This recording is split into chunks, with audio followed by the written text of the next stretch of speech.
Siap. Siap deh, teman-teman. Ini saya sudah jadikan Mas Auf juga. Monggo kita belajar bareng-bareng. Terus tentunya ya, karena ini kita belajar via online, teman-teman pastikan pertama koneksinya bagus ya. Kedua, kalau misalnya mau sambil ngemil, boleh sambil ngemil ya. Ketiga, siapin catatan, boleh di buku, boleh di HP, boleh di tablet, atau di media apapun, biar ketika teman-teman belajar ya dari sharing malam hari ini, bisa dapat insight baru, bisa langsung dicatat biar nggak lupa, dan bisa langsung diaplikasikan ya besok, atau bahkan malam ini setelah beres belajar bareng-bareng.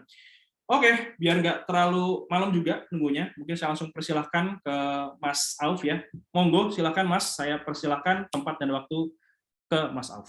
Oke, terima kasih Mas Gomet. Bismillahirrahmanirrahim. Assalamualaikum warahmatullahi wabarakatuh. Selamat malam teman-teman semua ya. Dan mungkin ini sharing-sharing ya Mas Gomet ya. Jadi sharing-sharing santai. Apa ya yang saya alami mungkin ya beberapa tahun belakangan ini, dan alhamdulillah ya, terutama dengan bisnis yang sedang saya bangun. Artinya ini metode ini sudah kita pakai gitu ya, dan kita still on progress di situ.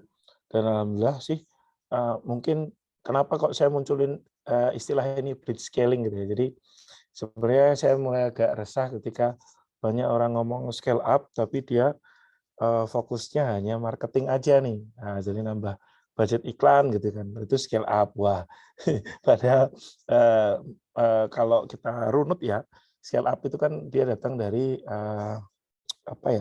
datang dari dunia startup, dan itu memang tidak sesimpel itu Ferguson gitu ya. Tidak cuma nama budget iklan terus udah scale up gitu ya. Ya, secara harfiahnya iya. Tapi sebenarnya kalau kita ngomong scale up itu kita growth dalam waktu yang singkat gitu ya. Nah, makanya saya coba bikin bukan bikin sih, saya cari nih apa sih sebenarnya di luar sana nih pembedanya itu apa aja gitu, antara growth, antara scale up, terus ada fast scaling gitu ya, sampai ada namanya blitz scaling gitu ya, blitz scaling. Dan ini ada bukunya juga, teman-teman bisa beli ya. Nanti akan saya share. Jadi bukunya blitz scaling ini Reid Hoffman. Ya, ini nanti yang saya share mungkin ada yang saya ambil dari buku dan saya ceritakan yang saya alami ketika ada di fase itu ya, plus juga dari yang study case dari saya sendiri gitu ya, dan beberapa case yang dia blitz scale gitu ya. Nah, jadi dan ini pertama kali Mas Gomet saya ngomong soal blitz scaling gitu ya. Wah, ini makanya happy banget saya. Ini materi baru, materi baru, fresh, belum pernah saya bawain kemana-mana.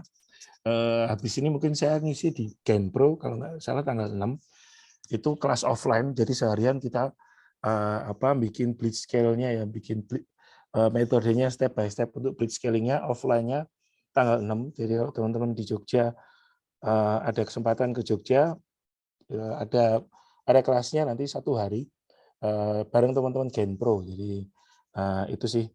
Jadi itu ya, jadi wajar kalau mungkin belum banyak yang ngerti blitz scaling.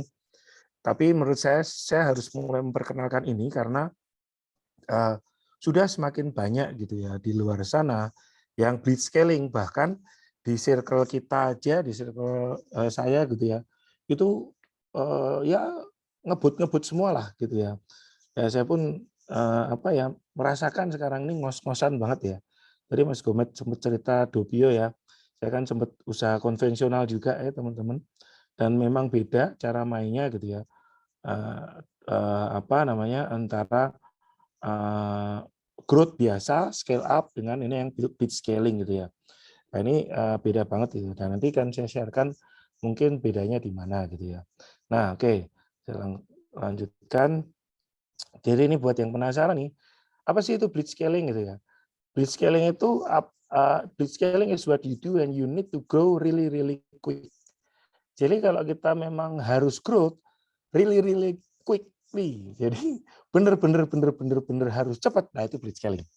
Ya, kenapa harus bener harus cepat? Ya, yang jelas momentum. Momentum itu nggak bisa diulang, sehingga begitu kita dapat momentumnya, harus kita gas nih. Saya sendiri dikirimin aja melakukan itu, ketika tahun lalu kita dapat momentumnya, kita gas gila-gilaan gitu ya. Sampai titik sekarang ini kita kayak apa namanya, ternyata udah sampai fase ini nih, ternyata fase ini alhamdulillah mohon doanya ya, kita lagi proses funding, sudah ada beberapa yang masuk. Apa kalau nggak ada halangan sih mungkin bulan ini kita akan dapat antara seed atau seed funding atau mungkin nanti ya intinya untuk kita growth lah di situ. Jadi blitz scaling itu yang kita lakukan kalau kita mau butuh grow benar-benar cepat gitu ya. Nah jadi dan momentum itu nggak bisa diulang teman-teman. Jadi kalau teman-teman dapat momentum ya saran saya langsung segera blitz scale gitu. Kalau enggak nanti hilang momentumnya. Ya, nah dan blitz scaling ini adalah perpaduan sains sama art ya. Jadi ada artnya juga gitu, enggak purely sains semua. Enggak yang kayak ini karena nanti saya jelaskan kenapa kok ada artnya ya. Dia membangun perusahaan yang sangat cepat untuk melayani pasar yang sangat besar dan biasanya sih kalau blitz scaling yang pakai itu global. Tapi misalkan pun ya kita beruntung kita di Indonesia ya. Marketnya gede banget sehingga blitz scaling ini juga bisa dipakai nih di Indonesia karena pasarnya, marketnya sangat besar gitu ya. Dan tujuannya adalah menjadi penggerak pertama gitu, menjadi leader ya, awal-awal dalam skala besar. Nah ini juga saya rasakan Mas Gomet. Jadi kemarin kami masuk ke radarnya Tekin Asia gitu, agregator logistik ada beberapa nama, 5 kalau nggak salah. Nah, dulu waktu kami bikin kirimin aja ini agregator cuma baru ada 2 waktu itu, yang agregator logistik loh. Bukan yang agen online-nya ekspedisi. Nah ini beda nih. Yang pure agregator logistik itu kirimin aja. Dan kemarin Tekin Asia juga menuliskan di situ ya ada 5. Dari 5 itu Mas Gomet, yang masih bootstrapping, yang masih pakai dana sendiri baru kami. Yang satu ini udah dapat dana triliunan. Ya, terus yang 2 ini dia di belakangnya saya ngerti ada perusahaan yang habis dapat pendanaan, duitnya dilariin situ. Nah, yang terakhir ini habis dapat dana segar IPO. Ya itu jadi wadah kita musuhnya kayak gajah-gajah semua gitu. Tapi ya itulah realitanya gitu ya. Nah itu alhamdulillah ya ketika di awal-awal dulu cuma 2, sekarang sudah ada 5 lah kemarin yang di radarnya Tekin Asia yang agregator ya, pure agregator. Nah sehingga ya kejadiannya itu kalau kita nggak segera blitz scaling, nah ini kita nggak akan jadi ya gampangnya kita nggak akan masuk radar Tekin Asia gitu kan. Yang artinya kita nggak akan dapat user sebanyak kami sekarang gitu kan. Gitu. Jadi nggak akan dapat revenue atau GMV sebanyak kami gitu sekarang gitu ya. Nah itu jadi fungsinya blitz scale di situ. Nah dan kalau kita ngomong high impact entrepreneurship nih, ya ini buat teman-teman yang selalu bilang aku pengen berbisnis karena pengen punya manfaat. Nah, teman-teman harus blitz scaling. Ya, kenapa? Karena blitz scaling ini benar-benar high impact gitu. Ya, contoh ya, tahun lalu setahunan lah kami ini pindah kantor tuh 4 kali gitu. Ya, tadi Mas Gomet cerita itu kan pindah kantor keempat. Bulan depan, tuh besok itu bulan depan ya, Agustus itu kita nambah kantor lagi di sebelah gitu. Ya, high impact-nya kayak gitu. Sekarang dikirimin aja almost 200-an lah. 200 tim gitu ya bergabung gitu ya. Apa dan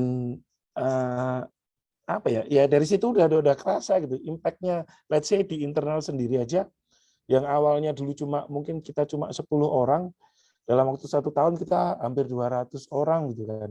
Nah itu kan impact-nya ya gajian aja kita remunerasi sekarang sebulan almost 1 M gitu kan. Nah artinya kan di dalam aja impact-nya kerasa gitu. Apalagi di luar gitu ya. Gitu. Jadi blitz scaling di situ khusus untuk teman-teman yang mau ngasih impact gitu ya. Tapi kalau teman-teman nggak harus sih blitz scaling. Kalau teman-teman cuma pengen kaya ya mungkin nggak harus blitz scaling gitu ya.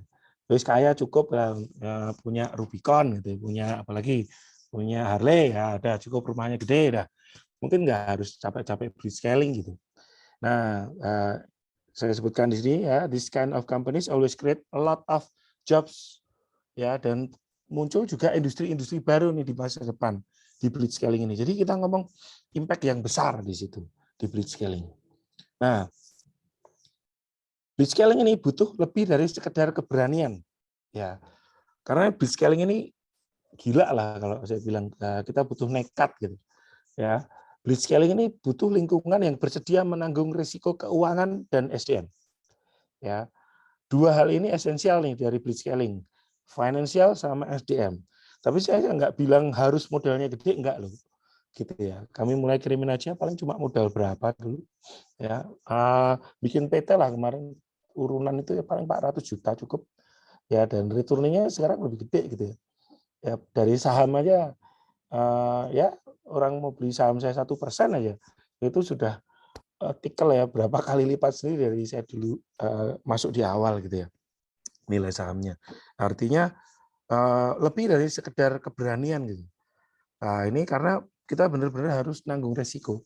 Ya ada dua, resiko keuangan SDM. Ya contoh lah sekarang dengan SDM hampir 200 itu kan ya resikonya gede ya. Harus jadi sesuatu kan. Ya gitu. Jadi terus keuangan juga kita putaran uangnya sebesar itu ya ada risiko, pasti ada risiko. Jadi teman-teman kalau nggak siap nanggung resikonya nggak usah blitzscaling, udah kayak gitu aja, gitu ya. Itu jadi terus ini tadi apakah blitzscaling untuk semua? Enggak, sekali lagi ya teman-teman ya, enggak, ini pilihan teman-teman. Ya blitzscaling tidak untuk semua orang, tapi memang saya pengen munculkan ini bukan untuk hebat-hebatan enggak, tapi untuk kasih khasanah baru nih ke teman-teman. Oh ada tau gitu ya, oh ada ya blitzscaling, oh ada ya, oh scale up gitu ya, oh growth itu gitu aja ya. Ya, ini contohnya nih di tahun yang sama Amazon didirikan Jeff Bezos tahun 1994. Ada orang namanya Thomas Keller nih teman-teman. Thomas Keller ini beli restoran namanya The French Laundry. The French Laundry di Yountville, California. Ya, The French Laundry ini teman-teman setelah dipegang Thomas Keller itu jadi Michelin, ya restoran Michelin. Jadi dia masuk Michelin Guide nih. Kalau restoran sudah masuk Michelin Guide itu udah kayak mahal gitu lah. Intinya itu rasanya enak banget ya dan harganya mahal gitu. Nah, sekarang Amazon tuh punya sekitar 541.900 karyawan dengan berbagai macam bisnis, ya kan? Ada Amazon kan nggak cuma toko buku lagi ya, ada toko bukunya, ada marketplace-nya, ada cloud service, ya kan, AWS gitu kan. Nah, tapi menariknya TFL atau The French Laundry punya kurang dari 50. Jadi kalau Amazon orang, TFL ini kurang dari 50. Ya kan? Dan lokasinya cuma satu di Yountville, California nih teman-teman. Dan cuma melayani 60 customer per day. Tapi TFL-nya Thomas Keller ini jadi salah satu restoran Michelin terbaik di dunia. Ya, teman-teman bisa kunjungi websitenya itu thomaskeller.com/TFL ya. Nah itu. Jadi blitzscaling enggak untuk semua. Ini pilihan aja. Nah, semoga dengan adanya pilihan ini teman-teman jadi punya pandangan baru nih. Oh, kalau aku mau blitzscale tuh kayak gitu. Oh, aku mau scale up tuh kayak gini gitu kan. Gitu ya. Jadi tidak untuk semua. Ya, gitu. Tapi kalau nanti teman-teman dirasa ada yang lagi dapat momentum dan pengen segera jalan gitu ya, pengen apa ya, segera cepat sampai satu titik tertentu gitu ya. Saya sarankan untuk blitzscaling gitu ya. Nah, next. Nah, ini nih, ada tipe-tipe scaling nih, mungkin yang nggak banyak yang tahu ya. Taunya kan semuanya scale up gitu ya. Jadi ternyata nih ada 4 tipe scaling. Ya, dibagi berdasarkan apa? Dari efisiensi sama speed, uncertainty sama certainty. Ya, saya bahas dulu ya dari yang klasik startup growth. Oke. Jadi kalau kita growth aja gitu teman-teman, ya biasanya yang terjadi di startup growth itu ya. Ini bedanya juga growth sama scale up gitu ya. Kalau growth aja itu kita masih ada di fase-fase uncertain. Kita belum ngerti belum ngerti nih apa namanya ini ke depan gimana ya produknya, masih dites mungkin masih dites kecil gitu ya. Dan biasanya kalau kita ngomong growth kita ngomong efisiensi ya. Jadi klasik startup growth itu dia kita belum ngerti ke depannya. Mungkin masih dites produknya, masih dites MVP lah, minimum viable product kita tes. Nah, sehingga karena ada ketakutan di situ, ini kayaknya udah product market fit nih. Tapi ya aku belum ngerti nih, masih ragu-ragu. Ya. Nah, sehingga yang dilakukan adalah efisiensi saja. Udah, coba deh efisiensi pelan-pelan. Nah, itu klasik startup growth yang pertama. Yang kedua, ini yang banyak dilakukan teman-teman gitu ya, mungkin di kalangan teman-teman Immerse juga ya Mas Gomet ya, yang disebut dengan klasik scale up growth ya. Nah, kalau startup growth itu uncertain, kalau scale up growth itu certain. Dan di sini ngomong efisiensi. Contohnya apa? Contohnya nih, misalkan teman-teman ngetes produk ya kan, teman-teman Immerse tuh biasanya ngetes produk. Produknya winning nih, dites ya kan, ada satu fase winning, dua fase winning. Oh, oke nih, udah pasti gitu kan. Dites nih. Biasanya ada ukurannya sendiri-sendiri. Oh, ini tak tes kalau awal aku ngetes 100.000 misalkan per day. Kalau sudah winning, dapat campaign winningnya, produk winningnya, ya baru ditambah budget. Nah, kayak gitu loh. Itu scale up tuh, ya. Jadi certain, pasti dan efisien. Itu scale up. Hati-hati nambahnya, gitu ya. Nah, kemudian ada yang ketiga nih. Ini juga mungkin teman-teman baru dengar namanya fast scaling.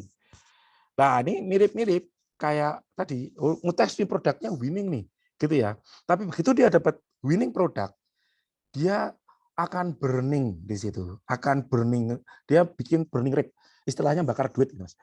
Dia akan ngejar speed, karena udah pasti dia akan ngejar speed, burningnya gede-gedean. Burningnya tidak hanya di budget iklan, burningnya apa? Wah, oke, ini udah pasti produknya udah winning, ya kan? Dia akan burning untuk cari orang lah, kita akan burning untuk distribution channel-nya lah, mungkin akan hire Mas Gomet sebagai penasihat reseller nih Mas, diatur nih gimana nih, misalkan itu di situ tuh. Speed dia berani burning dengan rasio, ya rasionya biasanya nggak cuma monthly ya, biasanya sampai yearly gitu ya, nggak cuma weekly tapi sampai monthly atau yearly gitu. Itu fast scaling. Nah, kalau blitz scaling, nah ini nih, dia ini uncertain, Mas. Ya, mungkin baru hipotesa, kita tes, dan dia masih bentuknya product market fit, dan itu masih MVP, minimum viable product. Ya, baru orang-orang sedikit saja yang tahu, ya kan. Tapi founder-foundernya, foundernya gitu ya, itu sudah yakin gitu bahwa oke, ini produk market fit, mereka sudah riset jauh ke depan, ya, sehingga mereka tahu ini momentumnya tiba, sehingga langsung burning gila-gilaan, nggak ngomong efisiensi di depan, ya, burning gila-gilaan, ya, karena ngejar speed, sehingga growth-nya eksponensial, Mas. Gitu, ini blitz scaling. Makanya kenapa saya cerita blitz scaling? Ya karena kami di Kriminasia, kami ngalamin ini blitz scaling. Kayak tadi saya cerita, agregator itu dulu cuma 2. Ya, Shipper sama saya. Kirimin aja gitu kan. Yang agregator murni loh ya. Bukan cuma agen online ekspedisi. Nah, ini harus digarisbawahi. Yang agregator murni cuma 2 waktu itu. Nah, sehingga momentumnya dapat waktu itu kami gas gila-gilaan. Ya, kami ingat banget Mas Gomet mungkin sambil bantu admit ya, ini banyak yang masuk room sambil tak admitin nanti kalau. Iya, siap. Nah, kami ingat banget waktu itu kami ini ngetes Kirimin aja itu awalnya di November 2020. Ya, kita waktu itu hanya untuk perusahaannya Mas Rizal, CMO-nya Kirimin aja. Ya kan. 2 bulan nih dipakai, asik ya. Mas Rizal dapat banget November Desember dapat banget efisiensinya di situ. Kepake banget ya. Akhirnya Januari ini mulai ketemu saya ya, Mas Rizal, Mas Faris, kita ngobrol-ngobrol gitu kan, kita diskusi lebih panjang.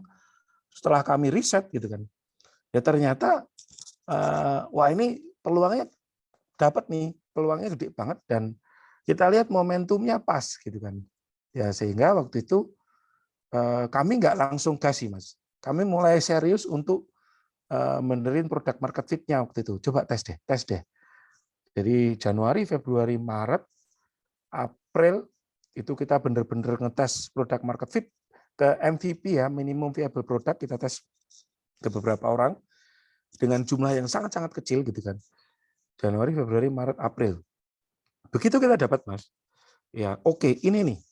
Saya juga sambil nyiapkan tim waktu itu. Ya, Mei itu kita gas. Omset itu naiknya dari nol langsung kayak kalau apa ya, orang bilang pertumbuhannya berapa persen? Saya bisa bilang dari 0 sampai 1 miliar persen. Karena 0, jadi waktu itu langsung digas bulan pertama, kita langsung 1 miliar di bulan pertama. Ya kan? Terus growth di bulan kedua 2, di bulan ketiga bisa 4, dan seterusnya. Gitu. Jadi kayak eksponensial banget. Berlipat-lipat gitu. Tak, tak, tak, tak, tak. Gitu kan. Jadi itu Mas. Jadi kayak klak gitu.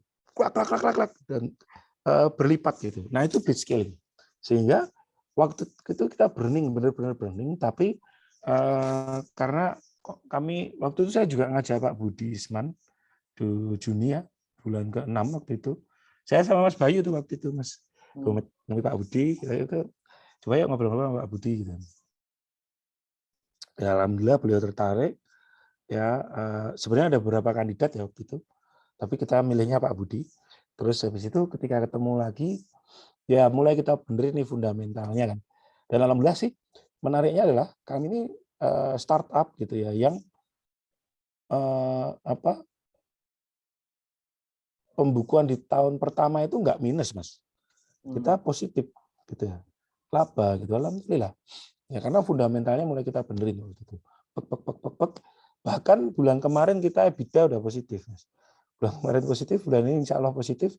Ini kita gas terus positif sampai akhir tahun insya Allah, gitu ya. Memang nggak mudah ya, karena kan kita harus ngejar growth, ya, ngejar speed. Tapi kita harus, karena kita masih bootstrapping, Mas.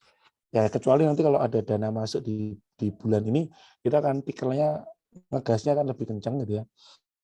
Kita kan kayak jaga itu karena memang Pak Budi berpesan selain growth kalau ada profit itu semakin seksi juga di mata investor gitu. Gitu sehingga nah itu bedanya teman-teman. Tipe-tipe scaling yang mungkin teman-teman mulai kenal gitu ya, ada 4 ini ya. Pilihan, tapi kalau blitz scaling seperti itu. Jadi kita masuk ke hal-hal yang nggak pasti gitu kan, karena masih ngetes aja, MVP bener-bener. Tapi setelah kita punya keyakinan bulat, kita kayak gaspol, bang gitu. Speednya kenceng banget gitu. Nah itu, jadi ya ini tipe-tipe scaling yang semoga menjadi hasanah baru untuk teman-teman ya, untuk kita belajar. Nah, kenapa sih blitz scaling? Nah ini Mas, menariknya nih. Ini ada kurva S teman-teman, sigmoid curve ya. Kita ngomong growth sama time ya kan. Kalau kurva S, dia ini kayak cepet banget sampai atas Mas. Ya, cepet banget naik, peng gitu. Ketika ceruknya itu gini loh, set gitu. Tapi dia terus ngegas naik. Kenapa ini penting? Karena gini, ketika dia naik Mas, saat gini kan growth-nya tinggi kayak kami gitu. Omsetnya langsung tinggi kan. Putaran duit di dalamnya tinggi gitu. Ya, seperti itu. Kita enaknya adalah contoh paling gampang, Mas. Saya dengan mudah sekarang akuisisi orang, Mas. Nyari tim gitu lah, ya. Itu teman-teman banyak yang kesulitan, sekarang saya milih. Saya milih di antara mana nih ya? Gampangnya manajernya logistik A atau manajernya logistik B nih. Yang dia ada pengalaman berapa tahun, saya milih Mas sekarang. Ya. Padahal kalau kita teman-teman yang saya temui juga, karena kan saya juga mengampu kelas FTS ya Mas Gomet di Kreativa ya, Fantastic Team Secret, teman-teman tuh seringkali bilang, Mas saya kok kesulitan ya cari orang gitu. Wah sekarang tuh saya case-nya adalah kesulitan milih orang. Ya, kesulitan milih orang. Karena bagus-bagus semua, tapi kita harus cari yang nggak hanya bagus, tapi dia fit gitu kan.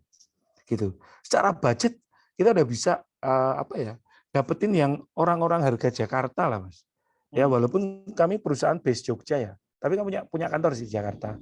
Nah, jadi dengan blitz scaling ini nanti kita bisa langsung sampai atas ini cepet banget. Nggak kerasa, Mas. Kirimin aja itu ya kalau dibilang korporat kita udah korporat. Karena kita udah PKP, Mas. Secara perpajakan udah ya PKP lah gitu istilahnya. Ya kan? Kita udah urusan BPJS lah, kedinasan, ya kayak gaji lah contoh lah. Dikirimin aja itu paling rendah itu gajinya UMR gitu kan. Dan itu posisi OB. sama satpam, itu UMR. Level staff sudah nggak ada yang UMR, udah di atas UMR semua. Gitu. Itu contohnya. Ya. Dan ketika kita sampai di atas sini, Mas, secepat itu, waktunya 1 tahun loh, Mas. Banyak banget kemudahan, Mas. Ya. Apa nih contohnya? Kemarin kami habis dapat loan, Mas. Pinjaman ya. Oh, riba, Mas. Loh, tanpa bunga, tanpa agunan. Loh, menarik toh? Dan nggak cuma 100 juta loh. Nggak 100 juta, 200 juta, 2 miliar, Mas. Ya, ada loan masuk itu 2 miliar. Tanpa bunga, tanpa agunan. Ya, terus ada kemarin dari Sandit kita dapat 500 juta, Mas. Per month gitu kan. Wah, itu kayak kok jadi banyak kemudian lah. Gitu ya. Makanya saya sedang cari pabrik juga, Mas, untuk kolaborasi. Ya, teman-teman kalau ada kenalan pabrik skincare, herbal gitu ya. Mungkin bisa nanti ngabarin gitu ya. Karena insya Allah kita sedang cari ya partner kolaborasi untuk mendukung ekosistem nanti. Nah, itu jadi ini kayak gitu, Mas. Seperti itu. Nah, kalau yang bahaya itu gini, Mas. Nah, ini kurva S yang bahaya. Dia lama nih nyari produk market fit-nya, gedibuk-gedibuknya, itu winning sih iklannya. Dia naik tapi cuma bentar, habis itu turun lagi. Itu kayak bebek jelungup gitu ya. Gitu. Jadi ini yang bahaya kayak gini. Nah, sedangkan kalau kita blitz scaling ini tadi set. Nah, ketika kita kan ini kurva S ini harus kita perhatikan ya. Ketika kita sampai fase naik tinggi gitu kan, kita tuh nggak ngerti loh nanti kapan ini akan sampai titik tertingginya, terus tahu-tahu aja turun, ya kan? Tapi asiknya kalau kita tahu kita sedang posisinya ini sedang naik-naiknya nih kita, ya bisnis kita sedang naik-naiknya, itulah waktu yang tepat untuk membuat kurva S baru. Saat gitu kan. Dan ketika kita membuat kurva S baru, resources-nya kita udah punya, Mas. Kita udah punya timnya, kita udah punya cash-nya, apalagi kita udah punya winner takes all lah. Kalau itu ada buku winner takes all itu ya teman-teman. Kalau jalan-jalan ke toko buku, itu benar-benar kejadian gitu. Ya resource-nya aku dapat keren-keren, finansial aku dapat gitu kan, karena kita pegang cash gede. Sehingga membuat baru lagi, ya pengembangan produk, ya atau mungkin akuisisi apa gitu. Kita kemarin habis akuisisi, Mas, ekspedisi, Mas. Kita akuisisi. Nah, jadi mid mile gitu ya, mid mile delivery ya itu ada yang kita akuisisi juga. Ya, jadi kenapa? Ya karena kita ini lagi kenceng nih. Ketika kenceng harus siapkan kurva S baru supaya dia segera kenceng lagi, lalu mulai bikin lagi kurva S lagi. Terus gitu, Mas. Sehingga kirimin aja ini hanya satu pintu masuk sebenarnya. Mulut ikannya. Nanti macam-macam lagi nih. Ya kan? Nah, sehingga tadi saya bilang tahu-tahu kok ini jadi korporat gitu, Mas. Karena udah sampai fase ini tadi sampai di titik-titik sini di atas ini. Gitu ya. Ini kurva S-nya kalau di blitz scaling. Ya, hati-hati ini teman-teman yang bahaya. Udah ketibuk-ketibuk, naiknya cuma sebentar, jelungup ke bawah. Belum menikmati apa-apa udah ini kan. Nah, ini karena kelamaan, kadang-kadang kelamaan, nggak memanfaatkan momentum gitu ya. Gitu. Jadi ini kurva S. Silakan nanti teman-teman pelajari tentang kurva S ini. Kemudian ini ada 5 stage gitu ya. Blitz scaling ya. Kami sih baru sampai stage 3, Mas.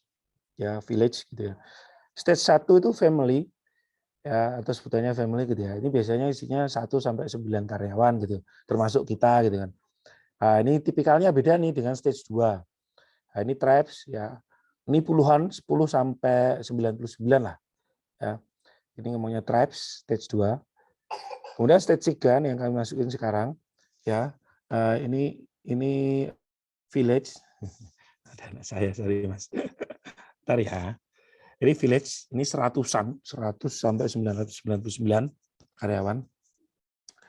Kemudian ada stage 4 city ya 1000-an 1000 sampai 1900 sampai 9999.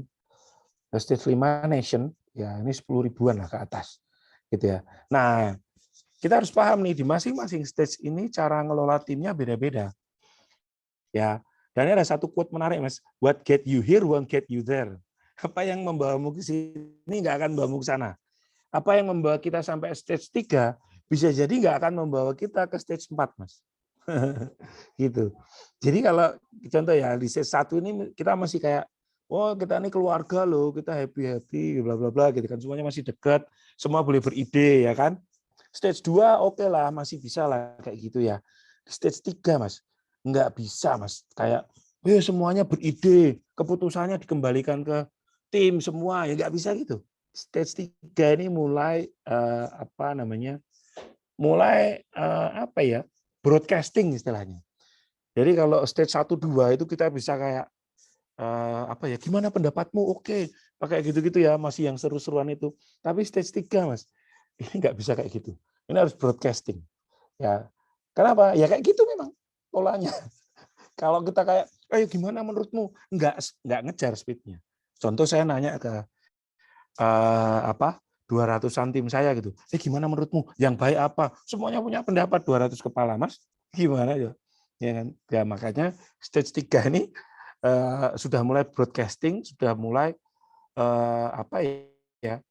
kita bermain yang dibahas, yang bahas strategi gede hanya di seputar manajerial aja. Ya, tim itu boleh kasih ide, tapi yang memutuskan itu di manajerial, gitu ya. Dan kadang-kadang tim itu kesulitan memberi ide. Kenapa? Karena mereka kan operasional rutin ya Mas ya. Jadi hanya kayak hal-hal kecilnya aja, mikronya aja yang dilihat, nggak ngelihat makronya nih. Ya sehingga kalau sampai stage 3 ke atas, ini sudah nggak bisa kayak gitu. Ya, gitu. Jadi ini ada 5 stage ini teman-teman. Dan tolong diingat ini, what gets you here won't get you there. Apa yang bawa teman-teman sampai titik sekarang ini, mungkin nggak akan membawa nih. Contohnya misalkan di stage 3 ke stage 4 nih Mas. Bisa jadi, ini saya lagi mulai naikkan remunerasi Mas, leveling gaji gitu ya. Supaya pas standar saya naik. Ya artinya bisa jadi tim saya yang dulu ngikut gitu ya di awal-awal kirimin aja, mungkin bisa bawa sampai sini nih. Tapi mereka mungkin nggak bisa bawa sampai sana nih, sampai stage 4. Ya, kenapa? Karena cara mainnya udah beda lagi. Ya kan? Jadi saya nggak bisa sekedar ngangkat, oh kamu kan dulu, let's say kamu kan CS toh. Oh kamu udah ngikut aku lama gitu-gitu. Udah ya kamu tak jadiin manajer. Belum tentu. Saya harus nyari, let's say di level manager, atau bahkan saya lagi nyari si level Mas, untuk gantiin saya dan para si level yang sekarang gitu ya.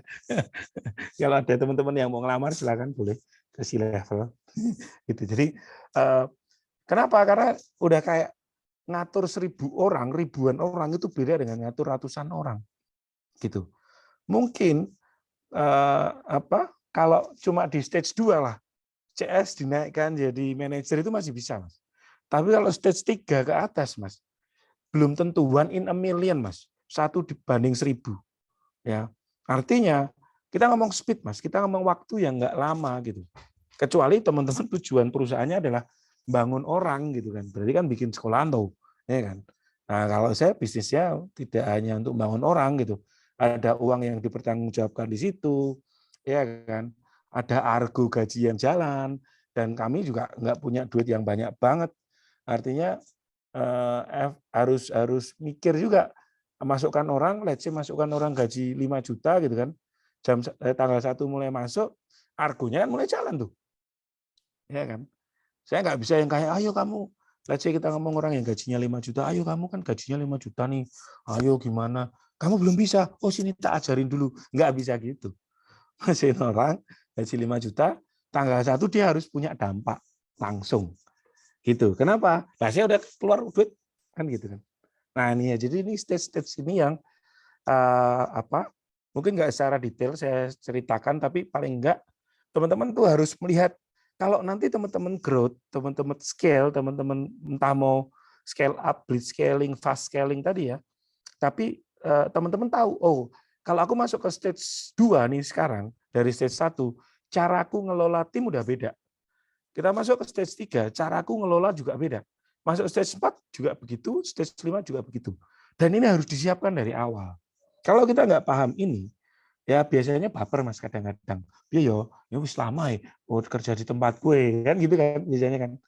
Tapi atas nama profesionalisme, kalau memang dia nggak bisa kita naikkan, ya jangan dinaikkan gitu. Ya, jangan paksa gitu. Itu sih. Kadang-kadang kita terlalu pengen orang itu menganggap semua orang pengen growth lah. Nah, itu kan nggak pas juga gitu kan. Ada kok orang-orang kadang-kadang mungkin aku cuma pengen kerja jadi CS kok Mas, menyenangkan. Ya sudah. Dan harus dipaksa. Gitu ya, ini ada 5 stage ini. Kemudian nah ini ada teknik kunci kalau kita mau bid scaling. Penting ini kita ngomong di ranah strategikal. Yang pertama adalah bisnis modelnya. Bisnis modelnya gimana sih? Karena nggak semua bisnis bisa di blitz scale. Nggak semua bisnis, bahkan saya bilang nggak semua bisnis bisa scale up. Contohnya nih Mas, gampangnya gini deh. Mas Gomet misalkan tak challenge nih Mas. Ya, Mas Gomet, coba dong tak challenge ya. Mas Gomet besok ya zuhur dari Jogja berangkat ya harus sampai Jakarta asar dari zuhur dari Jogja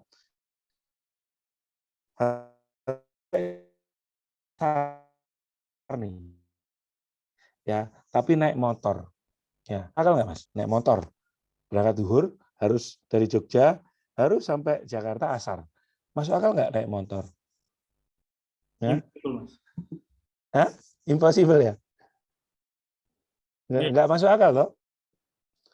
Walaupun tak kasih for rider, jalan tak kosongin sampai Jakarta, masih nggak masuk akal kan? Ya kan? Nah, ini saya bilang, nggak semua bisnis itu bisa di scale up. Yang masuk akal naik apa? Naik pesawat toh. Ya kan? Mas motornya tak naikin pesawat. Lah ya kan berarti kan naik pesawat. Berangkat zuhur sampai asar sampai. Oke. Berarti bisnis model ya. Gimana bisnis model kita ini penting karena nggak semua bisnis model itu bisa di scale. Ya, sekali lagi. Ya, contoh bisnis model kita nggak usah ngomong blitz scaling dulu deh. Kita ngomong scale up. Contoh nih, bisnis model yang nggak bisa di scale up, apa tuh Mas? Saya punya teman kemarin, Mas Gome itu Cilacap ding ya, bukan Purwokerto ya? Cilacap ya? Nah ya, teman saya habis resmiin rumah sakitnya dia, JIH Purwokerto.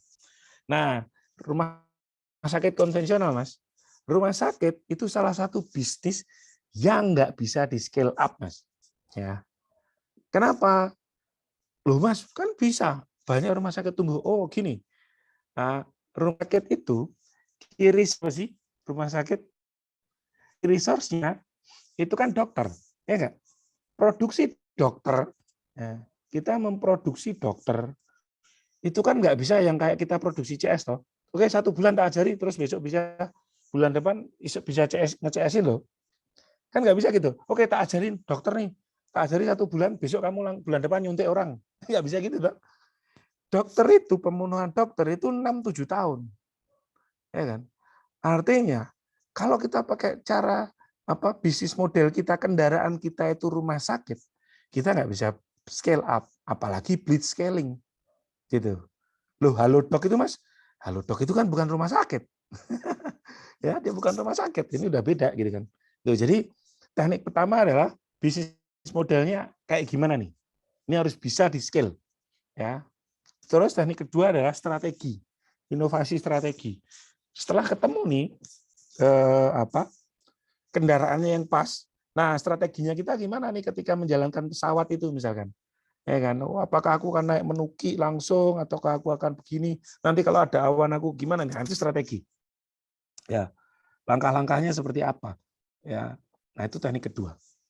Teknik ketiga adalah di manajemen. Ya. Kata kunci di blitz scaling adalah kita harus segera dapat the right, kan ada orang bilang the right man in the right place gitu kan Mas. Nah kalau di blitz scaling, the right man now. Kita harus segera dapat orang yang tepat sekarang gitu. Itu. Dan itu kalau dan itu sangat mungkin kok Mas. Sangat mungkin kok. Saya alami sendiri gitu kan. Langsung dapat gitu kan. Ya. Dan kenapa? Ya karena kita growth-nya cepat gitu ya. Sehingga tiga ini jadi kuncian ketika kita mau blitz scale. Satu, bisnis modelnya apa? Ya nanti kita bahas lebih detail. Kemudian strateginya dua strateginya itu seperti apa? Ya untuk kita mencapai titik itu. Yang ketiga ya manajemennya bagaimana? Gitu. 3 ini ya. Ya ini kuncian kalau kita mau blitz scaling. Ya Gitu. Nah, kita ngomong growth-nya nih. Ya. Nah, ini ada rumus 4+2 ya. Jadi ini nanti teman-teman tinggal cek 4+2-nya ini ya, sehingga nanti blitzscaling-nya kebayang nih. Ya, kita yang 4 itu apa? 4 itu ngomongin growth factor dulu. Ada 4 growth faktornya kita. 1, market size. Ya, nanti saya bahas lebih detail. Ya, intinya market kita segede apa sih? Gitu. Hujannya deras nggak sih? Nah, ini juga penentu, Mas. Kenapa kami bisa growth cepat ya, dikirimin aja. Karena market size-nya gede gitu. Hujannya deras langsung kita bikin kolam renang namanya gitu kan. Wah, airnya ketampung banyak. Sehingga ketika kita controlling the cash gitu kan, controlling air hujan itu enak banget nanti. Enak banget menggerakkannya. Jadi market size. Ya, mau segede apa gitu kan. Yang kedua adalah distribution. Ya. Artinya bagaimana kita bisa segera mendeliver produk kita sampai ke konsumen gitu kan. Distribusinya gimana? Gimana caranya ketika aku launching dalam waktu dekat ya, konsumenku yang di Aceh itu juga bisa menikmati. Nah, itu yang kedua nih, distribution. Nah, ini yang makanya tadi saya bilang, kebanyakan teman-teman kalau ngomong scale up hanya nambah budget iklan. Padahal enggak. Ya. Kedua nih penting nih, distribution. Bisa nggak kita deliver? Loh, kalau kita udah nambah budget iklan nih, Mas, kita kejar sampai Aceh, tapi kita nggak bisa menyentuh yang di Aceh. Kita dari Cilacap lah, kita ngiklan gitu. Nah kan berarti kan kita udah kehilangan, udah lost market itu. Yang kedua distribution. Yang ketiga adalah high gross margin. Jadi kalau bisa marginnya tuh tinggi, gede gitu loh. Ya. Sehingga apa?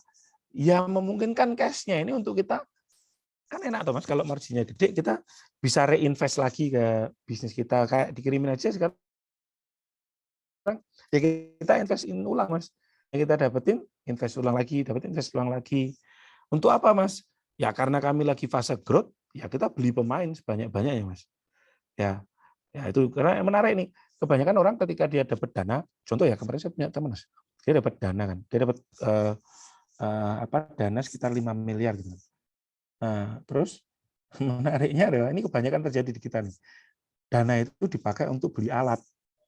Ya. Nah, ketika setelah dapat alat dan seterusnya, dia nggak achieve targetnya, Mas. Ya kan? Nah, terus kemarin dibantu tim finance gitu kan. Tim finance saya, coba kita cek, kita bedah. Terus saya mulai cek juga gitu kan. Lah ternyata, ini timnya yang ngoperasiin alat-alat keren itu nggak orang yang pas gitu loh Mas.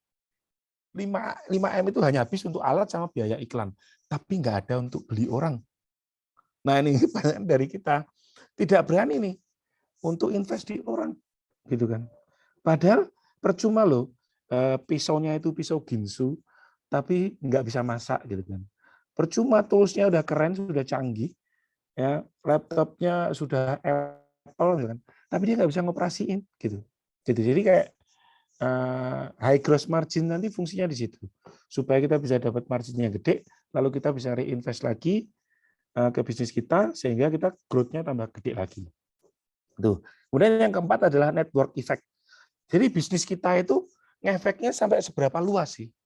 Gimana network yang kena nih sama bisnisnya kita nih? Contoh LinkedIn, Mas. Ya kebetulan yang nulis Blitzscale ini Reid Hoffman nih co-foundernya LinkedIn. LinkedIn ini ngefek ke networking-nya market itu kena banget pak gitu kan. Ya kan. Kayak kirimin aja kami juga ngalamin Mas. Kami kemarin FGD Mas Gomet. Kita tanya-tanya sama user ya. Tahu dari mana, pernah lihat iklannya kirimin aja belum? Ternyata banyak yang datang FGD itu tahunya dari teman Mas. Dan mereka belum pernah kena iklan kami gitu loh. Wah ini padahal saya spending ads-nya lumayan kan ratusan juta per month gitu. Loh kayak itu orang nggak kena ini. Nah itu. Nah ini network effects tadi. Nah ini empatnya ini ya 4 faktor ini. Kemudian ada 2 ini yang harus teman-teman perhatikan. 2 growth limiters. Yang ini membatasi growth kita. Yang nomor 1, nah ini nih. Lack of product market fit. Jadi produk kita ini enggak product market fit, ini akan membatasi growth kita nanti. yaitu yang membuat ROAS-nya teman-teman. Ya, kalau kita ngomong iklan loh, ROAS-nya teman-teman gede gitu. Apa ya, budget yang untuk iklan itu loh. Ya, jadi ROAS-nya itu nggak oke gitu kan. Nah, karena ini tadi lack of product market fit. Ya. Kemudian yang kedua adalah operational scalability. Ya, secara bisnis model ini kita ngomong bahwa susah nge-scale lebih gede itu secara operasional kesulitan gitu kan. Nah, ini biasanya membatasi. Contoh kayak dokter tadi, Mas. Kalau bisnisnya konvensional, dokter konvensional, rumah sakit konvensional, ya terbatas. Hanya bisa bikin, contoh tuh kayak teman saya kemarin bikin CIH Purwokerto gitu kan. Set, itu udah rencanainnya udah berapa bulan, yang berapa tahun mungkin ya dia bikin gitu kan. Saya sudah langsung bisa bikin beberapa bisnis gitu ketika model bisnisnya kayak kirimin aja sekarang. Gitu. Nah, jadi ini 4+2 yang teman-teman harus perhatikan ketika menentukan bisnis model nanti ya. Ya, saya ulangi lagi tadi, satu itu market size-nya gede enggak, yang kedua distribution, yang ketiga high gross margin, 4 network effect. Kemudian 2 yang membatasi kita dari growth adalah 1 lack of product market fit, yang kedua operational scalability. Nah, kita nggak siap secara operasional untuk scale up gitu kan. Itu. Jadi itu 4+2 yang ngomongin soal bisnis model. Nah, kemudian tadi kita ngomong soal market size. Nah, ini penting nih ketika kita ngomong bisnis model adalah how big is the market? Marketnya segede apa gitu. Bagaimana sih perkembangan industri kategori bisnisnya kita gitu. Sedang naik atau turun? Ya, ini juga Mas Gomet apa ya yang menurut saya teman-teman nih pengusaha sekarang harus mulai mikir, harus beralih gitu ya. Dari produk sentris ke market sentris. Ya. Nah, terus kemarin ada yang komen ketika saya bikin statement gitu kan di Facebook itu loh.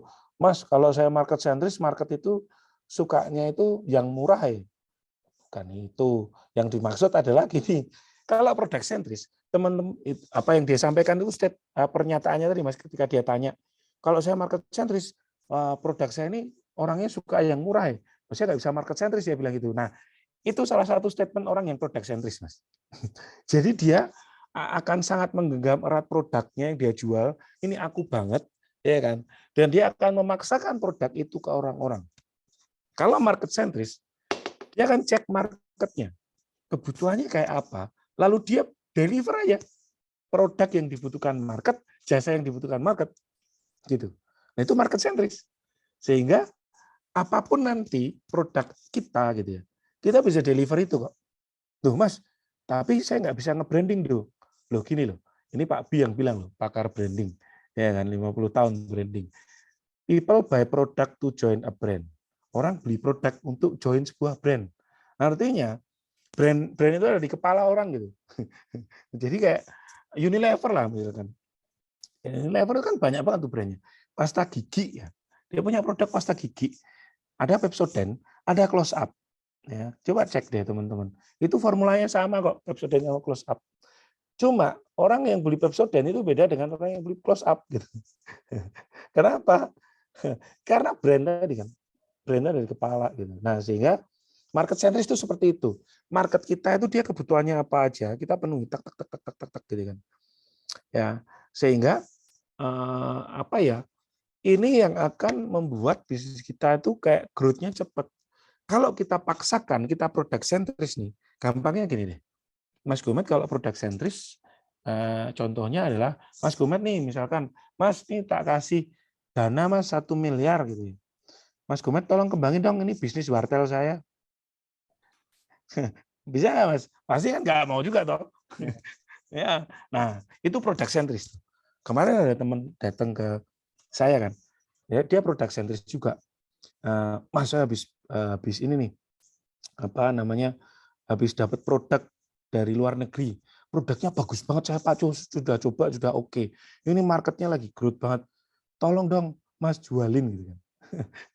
Kalau kita market sentris, bahkan kita nggak perlu keringetan Mas. Untuk apa? Untuk menawarkan gitu ya. Nanti saya share.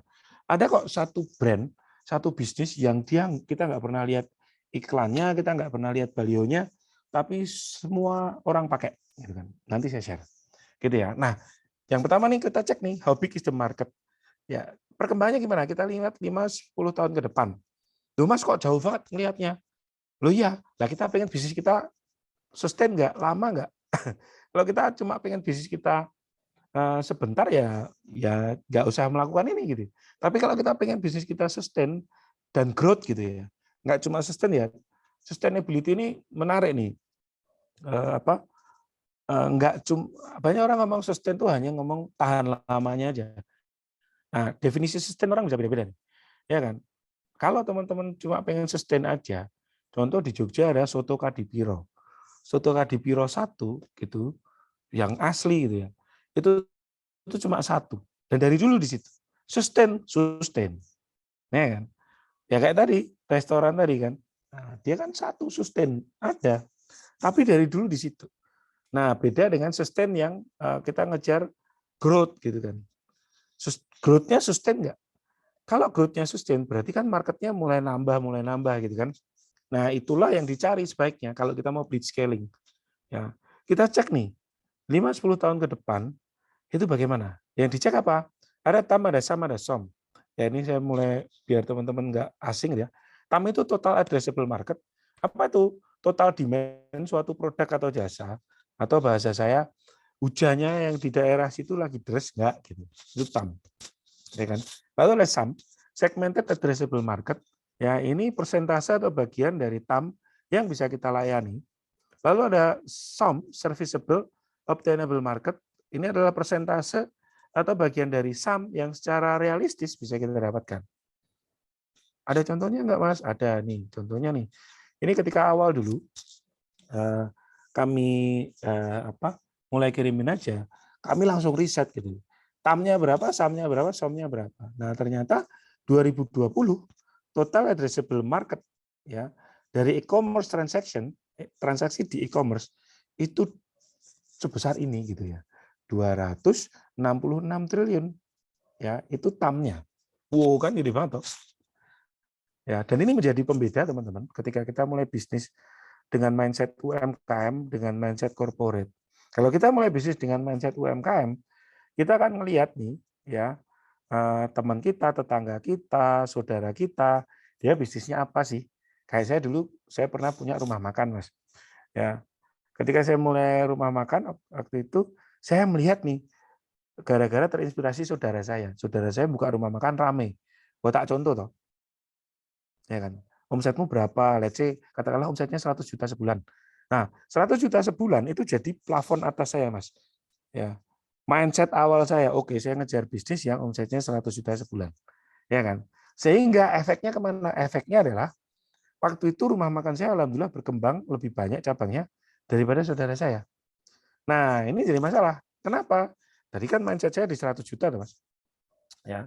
Lalu saya tanya gitu kan. Di awal-awal gimana kamu dapat orangnya gimana?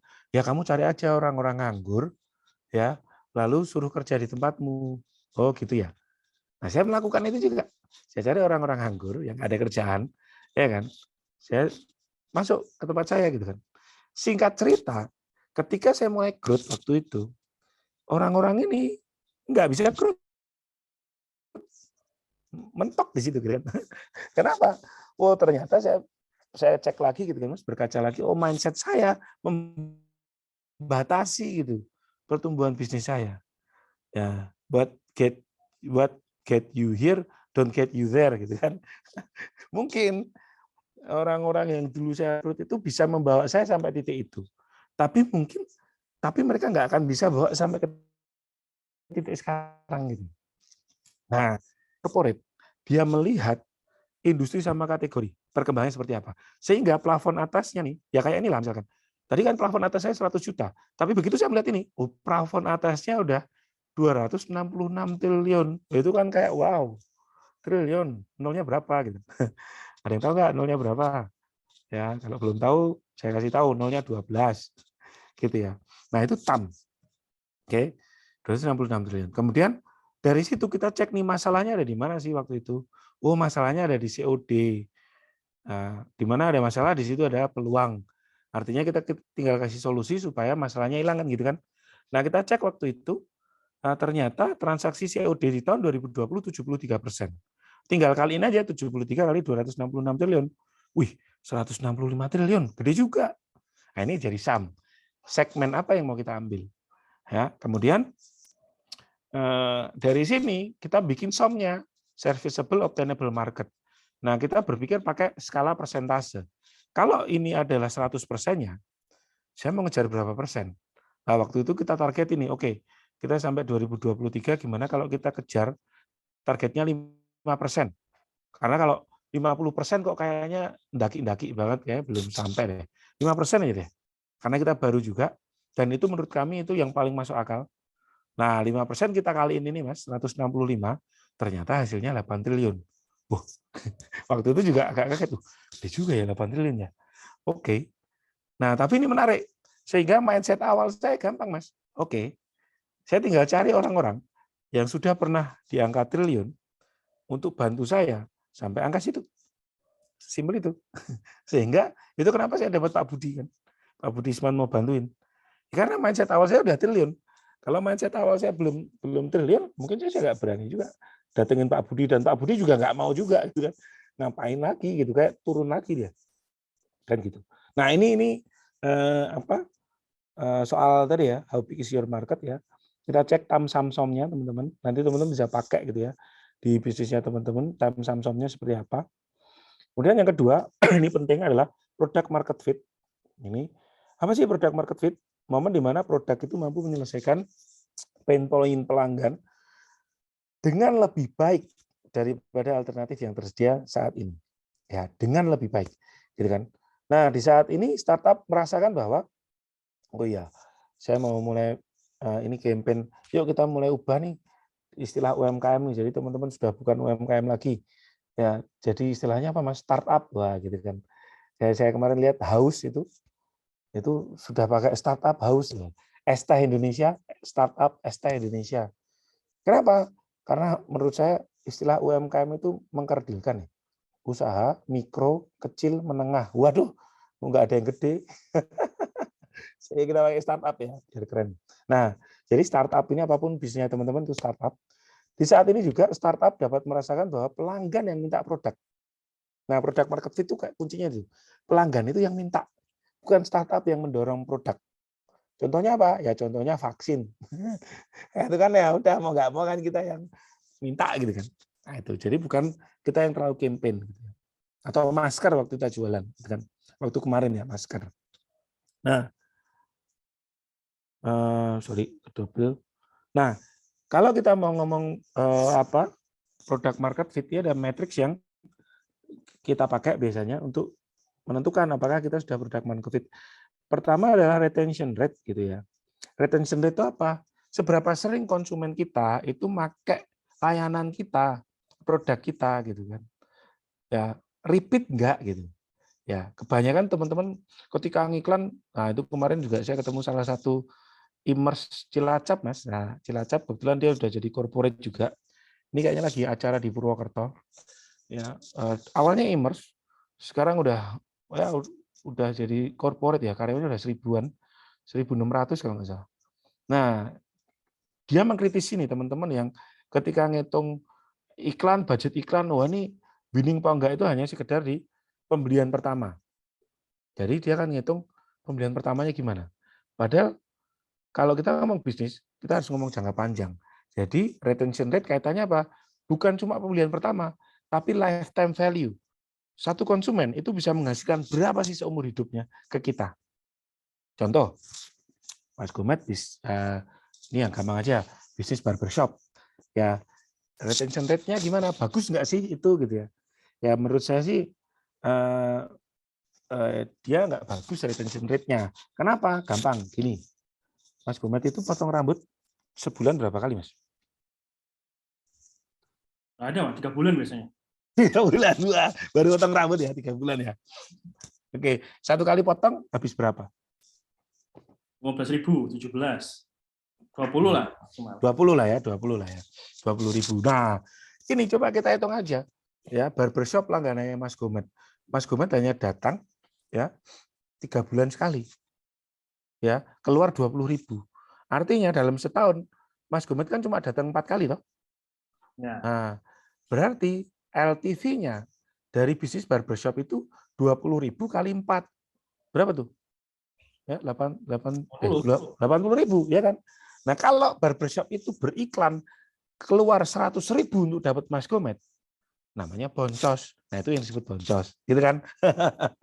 Nah, retention rate yang bagus, ya, itu kita bisa bandingkan, namanya CAC, Mas, Customer Acquisition Cost, sama LTV, Lifetime Values pelanggan itu. Kita ngiklan keluar berapa, terus jangan cuma dilihat pembelian pertama, tapi retention repeat-nya gimana nih? Retention rate-nya gimana? Dia ngulang lagi nggak? Ya kan? Contohnya apa ya? Contohnya dikirimin aja lah. Orang ngirim itu, bisnis itu let's say rata-rata ngirim 10, sehari 10 lah ya. Sehari 10. Nah, berarti kan satu kali pengiriman let's say 30.000. Berarti kan 300.000 ya sehari gitu kan. Nah, sebulan berapa tuh kalau ya let's say dia ini Mas dia ada liburnya gitu kan. Berarti kan 26 ya. Berarti 26 kali 300.000. Wah, sebulan 7,8 juta ya LTV-nya. 1 tahun, LTV itu ngitungnya biasanya satu periode Mas, bisa 1 tahun gitu ya. 1 tahun berarti kan 7,8 kali aja 12. Jadi dia pakai terus, wah 93.600.000 LTV konsumennya kirimin aja. Ya, nah ini penting. Kenapa? Kalau kita mau blitz scaling, pastikan retention rate-nya gede gitu kan. LTV-nya gede, 93 juta. Let's say saya ngiklan ya, 200.000, saya dapat Mas Gumet, jadi usernya kirimin aja. Nah kan perbandingannya 200.000 dibanding 93 juta. Nah itu nih, itu. Jadi ketika kita ngomong product market fit, pastikan nih retention rate-nya ya. Jadi retention rate-nya bagaimana gitu, harus sering gitu makainya. Kemudian yang kedua adalah ada namanya rule of thumb. Ya, rule of thumb. Jadi kalau gampangnya, kalau kenapa disebut rule of thumb, teman-teman kalau pakai handphone, di handphone itu kan ada aplikasi yang kita udah nggak pakai, biasanya kita hapuskan. Nah itu rule of thumb. Jadi rule of thumb itu apa? Produk yang dia produk market fit itu akan mendapatkan 40% atau lebih pelanggan kecewa kalau layanannya dihentikan. Ya. Nah, ketika ini nggak ada, apakah dia langsung pindah atau dia kan, waduh, kok ini hilang yo? Ya wes lah, dia terpaksa pindah, tapi sebenarnya dia nggak mau pindah gitu, kecewa banget. Nah, coba dicek, kira-kira di bisnisnya teman-teman kalau nggak ada, ya itu gimana nih, ya kan? Loh Mas, apakah ada yang kayak gitu? Loh ada, kan kemarin mau diblokir Kominfo, toh? Contohnya apa? Ya tadi saya sempat sebutkan, ini ada satu produk market fit, ketika dia produk market fit, kita nggak terlalu repot untuk ngiklan. Produk ini dia nggak ngiklan, nggak ada Facebook Ads-nya, nggak ada balihonya, nggak diiklankan oleh Raffi Ahmad di Indonesia, tapi semua pakai. Apa itu? WhatsApp. Ya, WhatsApp. Coba deh, pernah nggak lihat WhatsApp ngiklan di TV atau apa? Nggak ada, loh. Tapi semua pakai WhatsApp loh. Ya. Nah, itu produk market fit namanya. Coba deh, kemarin ketika WhatsApp mau diblokir, kita kan kayak, waduh, lah, kocar-kacir kan. Ya, Facebook lah, misalkan mau diblokir, kita kayak kocar-kacir. Ya, nah itu produk market fit. Berarti, karena pelanggan yang pengen gitu kan. Nah, sekarang tinggal dicek teman-teman nih, bisnisku udah produk market fit belum? Kalau hilang kira-kira gimana nih? Ya, nah cara mencapainya gimana? Ya kita tanya langsung sama pelanggan. Makanya saya sarankan biasanya coba teman-teman FGD ya, fokus group discussion, ngobrol-ngobrol ya. Kemudian nah ini kita hipotesa, ketika kita boleh punya hipotesa, tapi waktu setelah kita punya hipotesa, kita cari bukti. Artinya kita ketemu pelanggan untuk cari bukti. Baru kita dapat nih solusi prediksinya. Ini caranya ya, jangan langsung lompat. Nah, kalau sudah dapat, nah ini yang tadi saya sampaikan Mas, kita bikin namanya minimum viable product ya. Ya udah kita tes aja. Kalau di blitz scaling ketika dites hanya di MVP dan sudah yakin, kita berani ngegas, burning money di situ. Nah, gitu ya. Jadi itu kemudian kalau sudah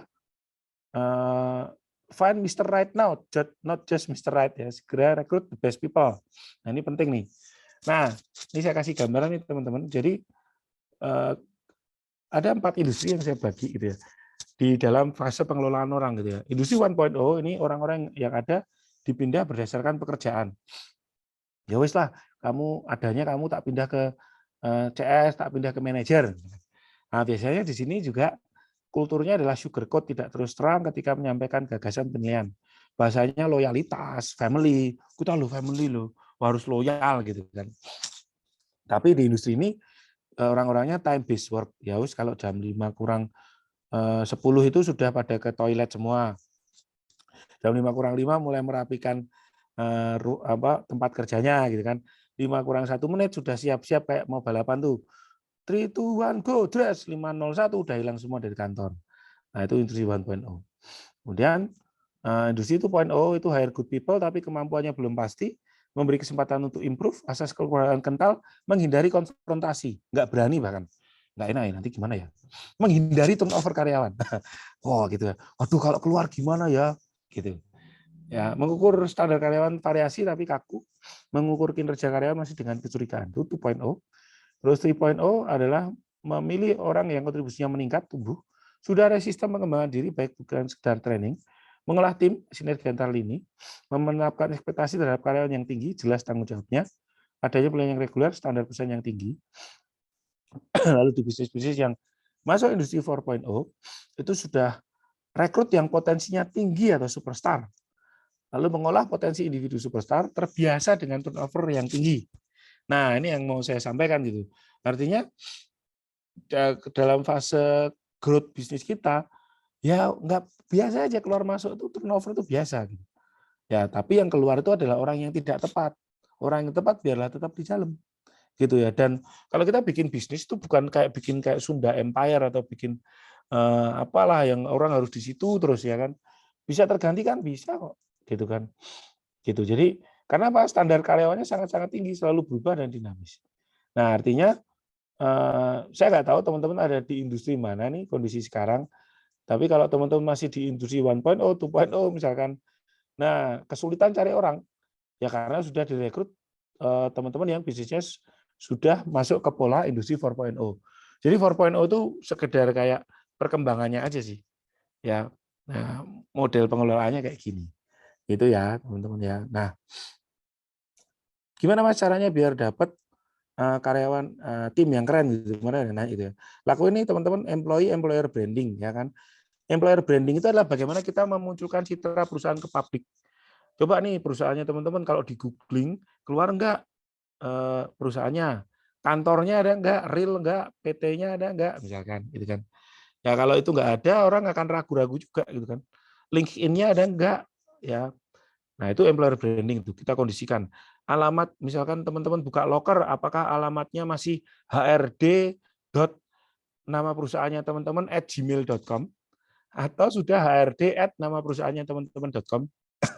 Nah, kalau yang bagus ya yang mana Mas? Yang udah yang kedua. Kayak kami kalau ngirim loker ya ke hrd@kiriminaja.com ya kan. Gitu.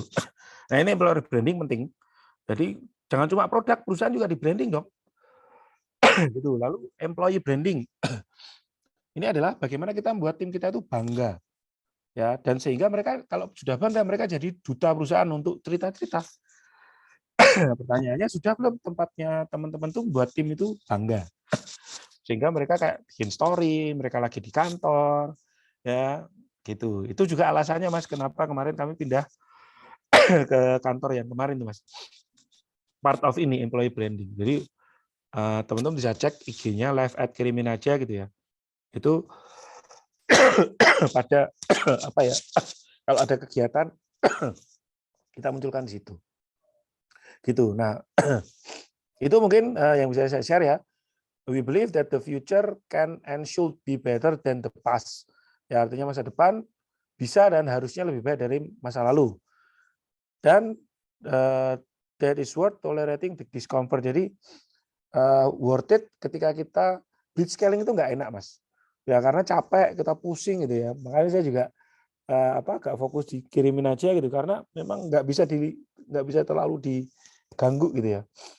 Tapi ketidaknyamanan itu bisa terbayarkan ketika kita dapatkan masa depan itu secepat mungkin.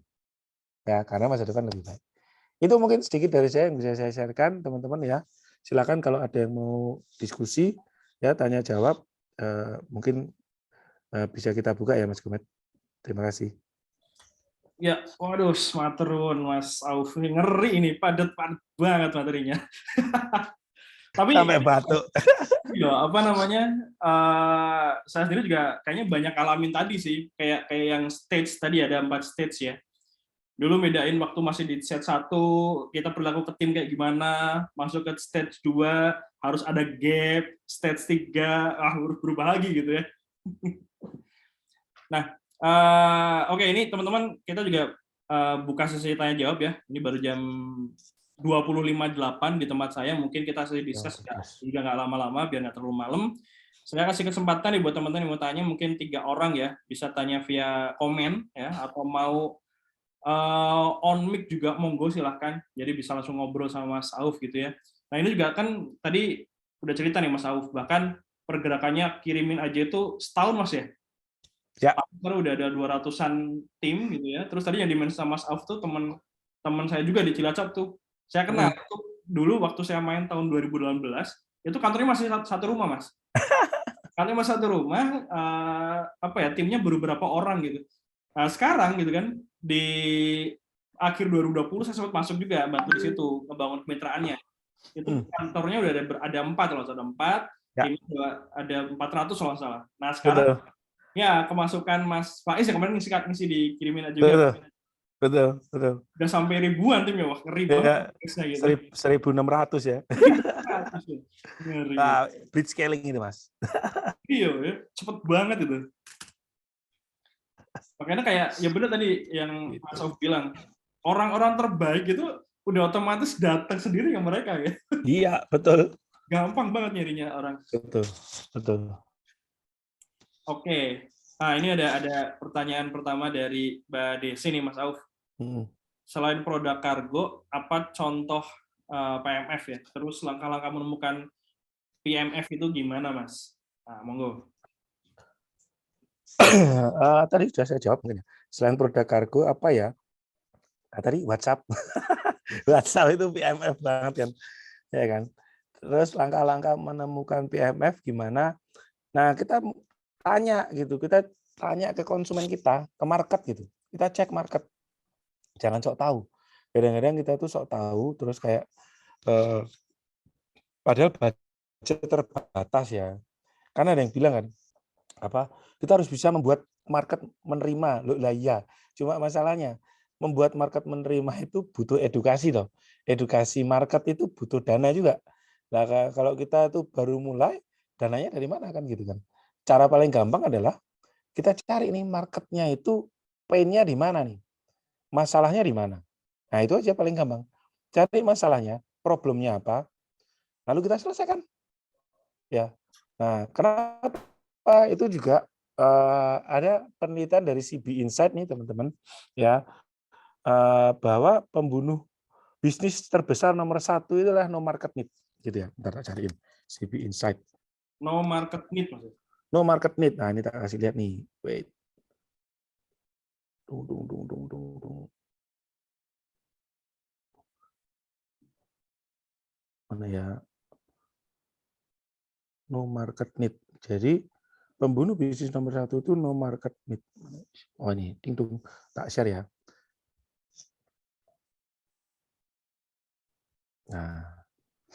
Nah ini teman-teman. No market need nomor 1, 42%. Ya, pembunuh bisnis nomor 1 no market need. Ya. Jadi run out of cash ya masih undi nomor 2 gitu ya. Nah, ketika kita tahu dapat contoh ya, kayak ya saya ngalami sekarang ya, saya pelajari itu dari masalahnya. Ketemu masalahnya, kita kasih solusinya. Nomor 2, masalah cash itu datang sendiri nanti. Kenapa? Karena orang berbondong-bondong untuk dapat produk kita. Gitu.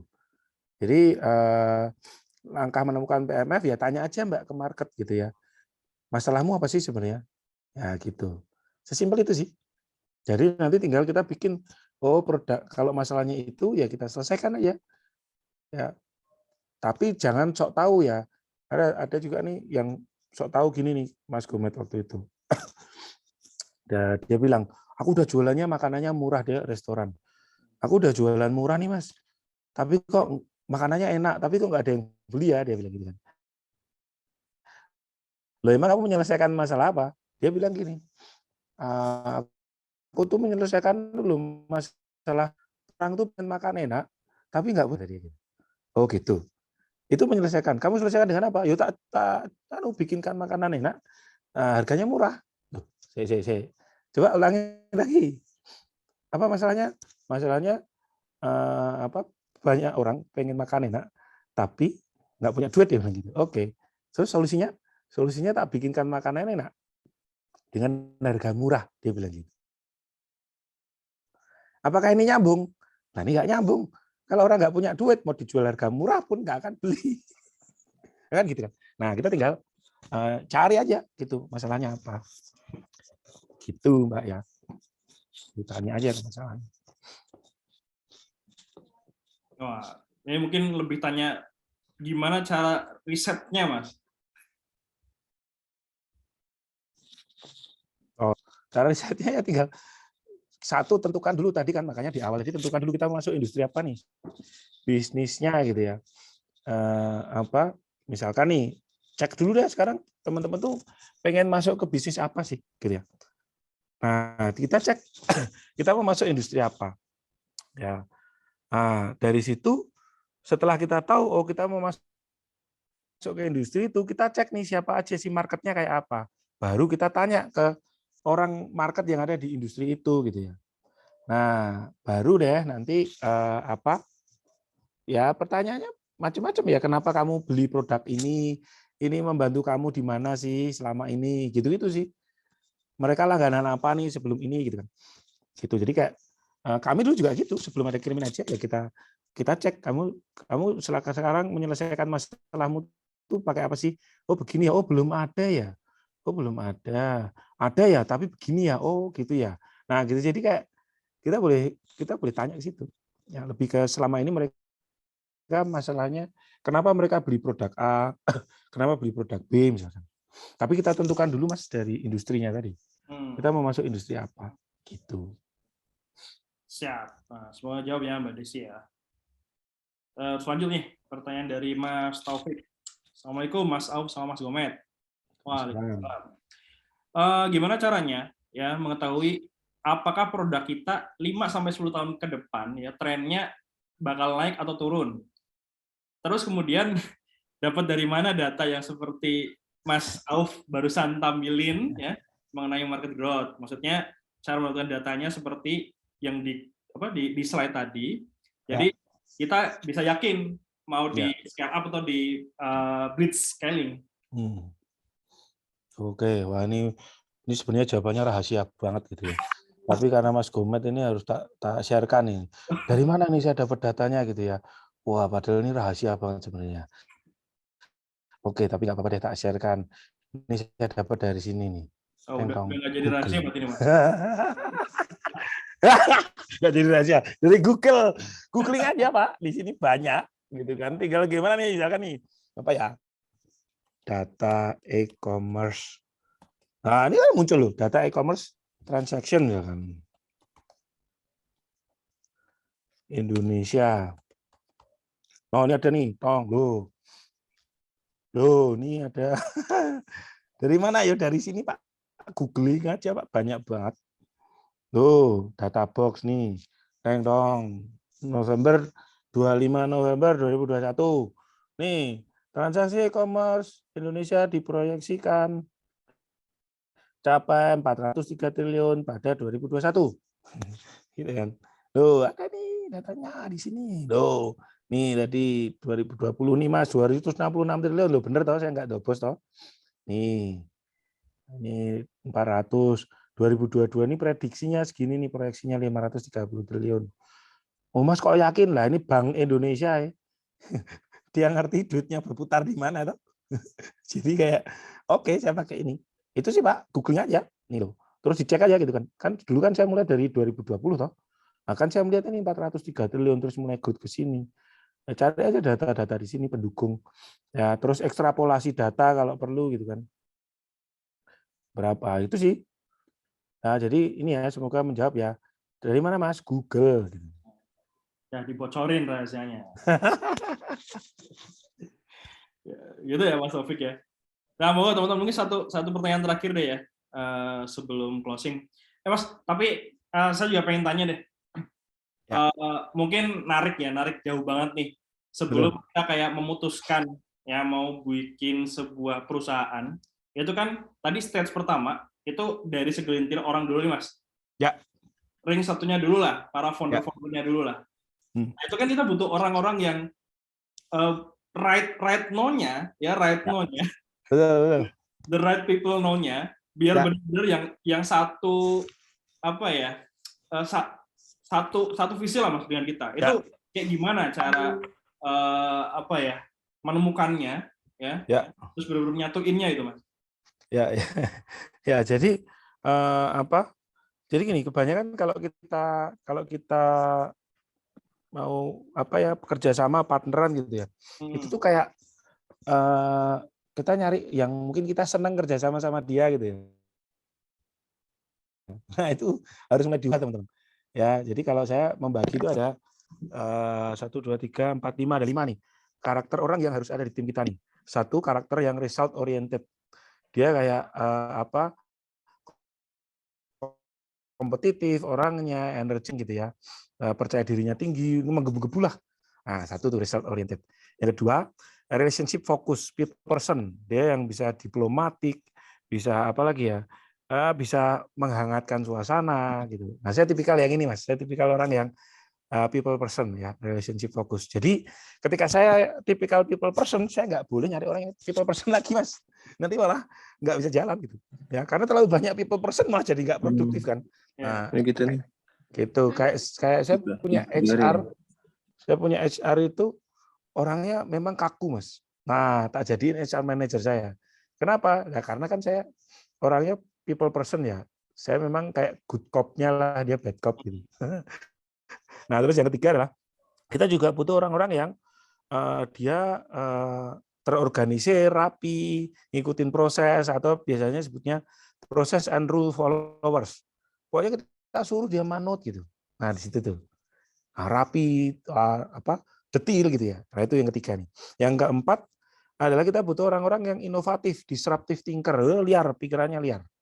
Ya, dia punya ide-ide yang kayak, oh ini dibilang gini nih gitu. Jadi imajinatif, orangnya selalu penasaran. Nah, itu yang keempat nih.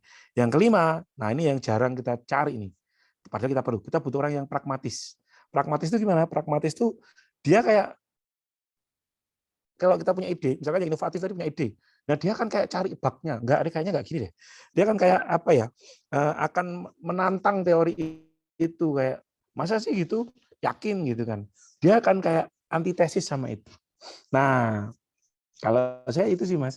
Jadi saya cari orang yang secara karakter dia nggak sama kayak saya. Saya butuhkan pos-posnya. Dan itu alhamdulillah dikirimin aja sekarang isinya lumayan komplit Mas. Plus kayak tadi ya, misalkan saya itu kan saya deep-nya di OD ya, Organization Development ke HR gitu Mas. Nah, saya tinggal cari orang yang jago jualan toh. Nah, contoh CMO-nya kirimin aja Mas Rizal itu memang dia internet marketer, dia bisnis internet marketing ya. Nah itu jadi apa? Nah, dia jago jualan, tapi dia nggak bisa ngelola orang, makanya dia butuh saya kan.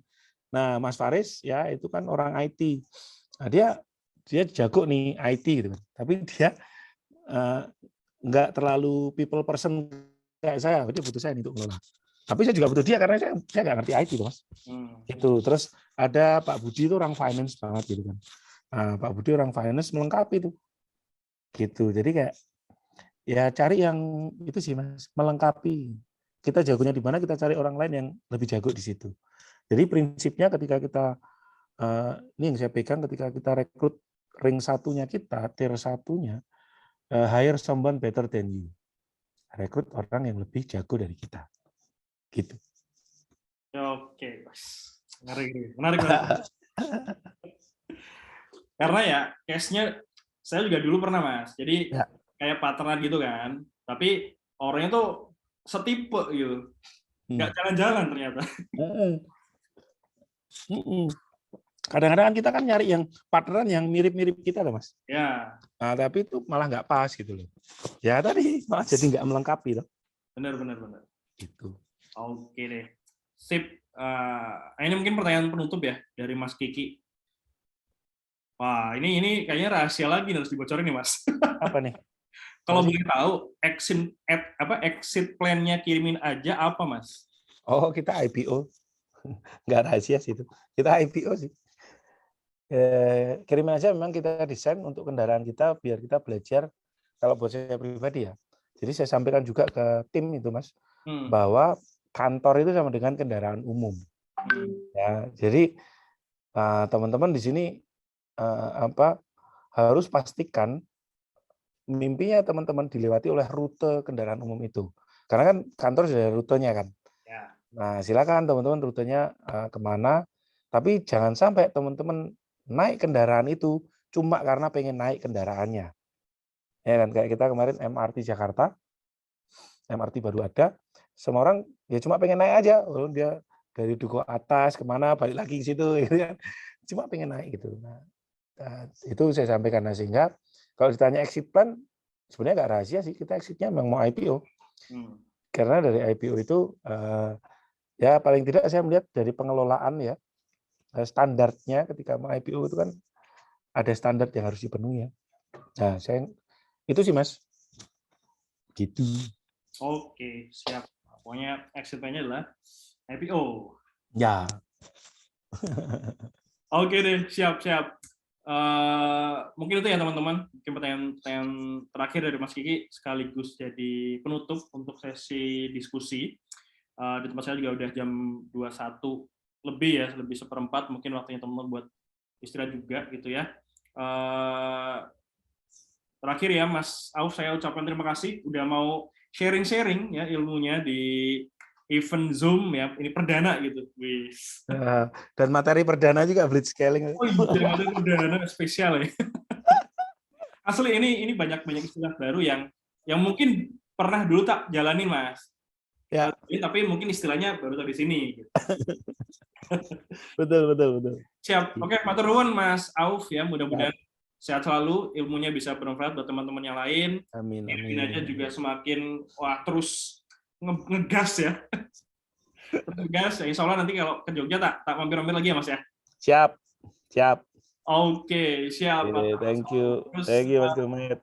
Ya, buat teman-teman juga terima kasih ya udah hadir malam hari ini. Udah kita belajar bareng-bareng. Mudah-mudahan juga ilmunya bermanfaat buat teman-teman, bisa diduplikasikan dan teman-teman juga bisa benar-benar nanti mengaplikasikan blitzscaling ini gitu ya. Saya pengen dapat kabar nggak cuma sekedar Mas Mukit di Cilacap yang punya ribuan karyawan gitu ya. Dimana kita ya dimanapun lah, nggak di Cilacap dimanapun bisa punya perusahaan yang besar gitu ya. Nggak cuma tadi istilahnya udah dirubah dari revisi sama Mas Auf. Jangan bermental UMKM gitu ya. Nggak ada yang gede.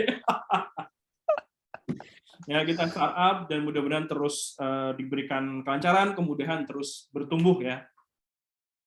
Oke, itu aja teman-teman. Nanti recordingnya ini bakal saya share juga ya di grup.